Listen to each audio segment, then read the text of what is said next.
తెల్లవారే వెలుగు రేఖలా పచ్చ పచ్చ పచ్చి మట్టి బొమ్మలా అల్లి బిల్లి వెన్న పాల నురగలా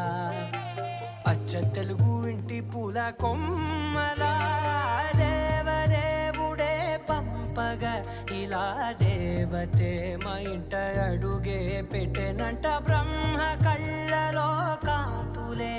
మా అమ్మలా మా కోసం మళ్ళీ లాలి పాడేనంట.